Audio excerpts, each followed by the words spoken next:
Welcome to Morning Devotions.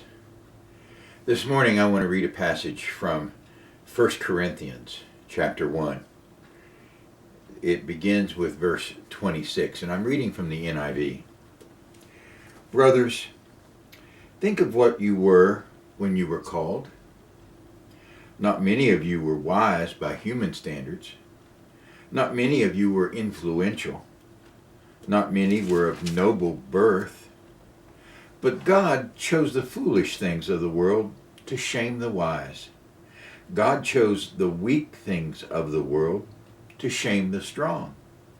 He chose the lowly things of this world and the despised things and the things that are not, to nullify the things that are, so that no one may boast before him.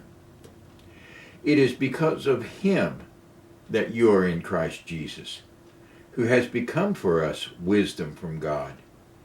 That is, our righteousness, our holiness, our redemption. Therefore, as it is written, let him who boasts, boast in the Lord. Now, Paul talks to us in this passage. Of course, obviously, he's talking to the Corinthians, but he's also talking to us.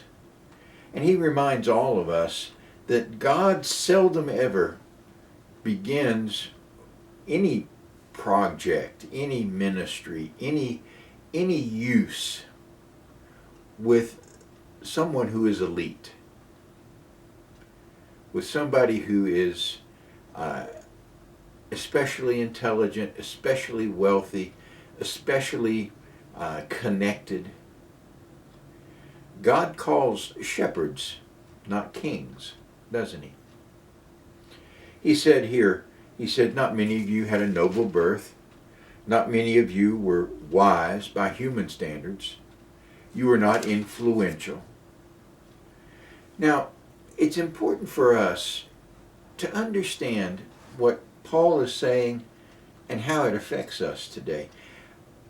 There are so many good-hearted people who say, God would never use me because I am so lacking. I'm lacking in education. I'm lacking in skills or gifts. I'm lacking in social graces. I'm lacking in social contacts. I'm lacking fill in the blank. Kind of doing what Moses did at the burning bush. But you see, God isn't looking for those who are especially gifted, because God will gift us once he has us. What God